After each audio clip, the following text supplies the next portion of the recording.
आज हम बात करेंगे एक ऐसी भाषा की जिसे करोड़ों लोग बोलते हैं। एक ऐसी भाषा जिसकी पहचान जितनी दिलचस्प है उतनी ही जटिल भी। तो सबसे पहला और सबसे बड़ा सवाल जो दिमाग में आता है वो ये है, क्या हिंदी और उर्दू वाकई में दो अलग-अलग भाषाएं हैं या फिर ये एक ही सिक्के के दो पहलू हैं? अगर आप देखें तो ऊपरी तौर पर ये काफी अलग लगती हैं। हिंदी देवनागरी लिपि में लिखी जाती है, लेफ्ट से राइट। इसके मुश्किल शब्द संस्कृत से आते हैं। वहीं दूसरी तरफ उर्दू फारसी अरबी लिपि में राइट से लेफ्ट लिखी जाती है और उसके भारी भरकम शब्द फारसी और अरबी से लिए जाते हैं। पर मजे की बात यह है कि इन सारे अंतरों के बावजूद जब हिंदी और उर्दू बोलने वाले आमने सामने आते हैं तो वो एक दूसरे की बात बड़ी आसानी से समझ लेते हैं। तो फिर ये राज क्या है? इसे समझने के लिए हमें थोड़ा इतिहास में पीछे जाना होगा, जहां इन दोनों की जड़ें एक ही जगह मिलती हैं। ये कहानी शुरू होती है एक भाषा से जिसका नाम था हिंदुस्तानी। ये उत्तर भारत में जन्मी और पली बड़ी।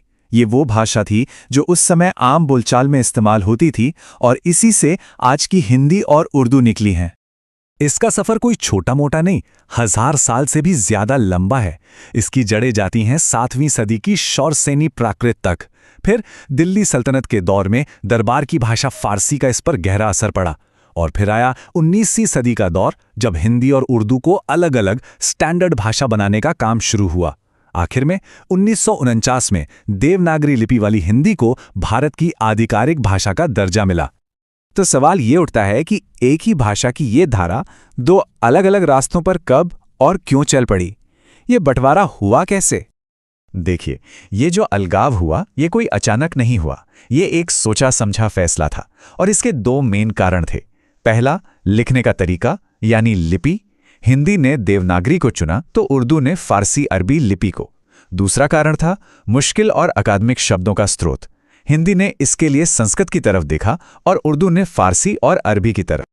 और ये तस्वीर इसका एक बेहतरीन उदाहरण है। देवनागरी लिपि में लिखी हिंदी फ्लेमिंग के राइट हैंड रूल जैसे जटिल वैज्ञानिक कॉन्सेप्ट को भी कितनी आसानी से समझा सकती है। भाषा विज्ञान की दुनिया में इस चीज के लिए एक खास शब्द है, डायग्राफिया। मतलब भाषा एक, लेकिन उसे लिखने का तरीका दो। अच्छा, ये तो हो गई लिखने पढ़ने की बात। पर अब जरा ये देखते हैं कि आज की तारीख में दुनिया में हिंदी का असर कितना बड़ा है।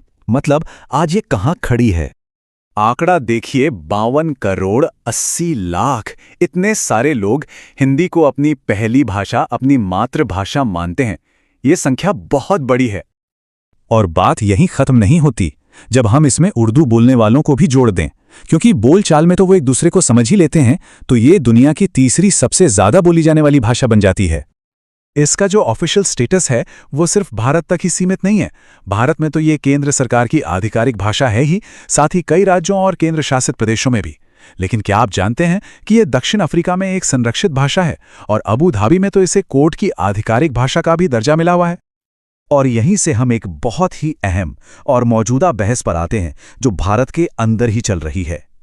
एक ऐसा देश जहां सैकड़ों भाषाएं बोली जाती हैं, वहां हिंदी की भूमिका क्या होनी चाहिए? देखिए, भारत के संविधान में एक आर्टिकल है, आर्टिकल 351। ये केंद्र सरकार को एक तरह का निर्देश देता है कि वो हिंदी के प्रचार और विकास के लिए काम करे, ताकि ये पूरे भारत की मिलीजुली संस्कृति को व्यक्त करने का एक माध्यम बन सके। लेकिन इस कोशिश को लेकर कुछ चिंताएं भी हैं। कुछ लोगों का तर्क है कि अगर एक भाषा को बाकी भाषाओं से ज्यादा बढ़ावा दिया गया तो इससे भारत का जो संघीय ढांचा है और जो सैकड़ों स्थानीय भाषाएं हैं उनकी पहचान को खतरा हो सकता है। तो इस पूरी बहस के केंद्र में क्या है? असल में चिंता है सैकड़ों स्थानीय भाषाओं और बोलियों के भविष्य को लेकर। यह भी सोचा जाता है कि जो अधिकारी हिंदी नहीं बोलते उन्हें काम करने में दिक्कतें आ सकती हैं। और सबसे बड़ा सवाल ये उठता है कि क्या देश की असली एकता एक भाषा थोपने से आएगी या फिर सभी भाषाओं का सम्मान करने से? तो आखिर में ये एक बड़ा सवाल हमारे सामने खड़ा होता है।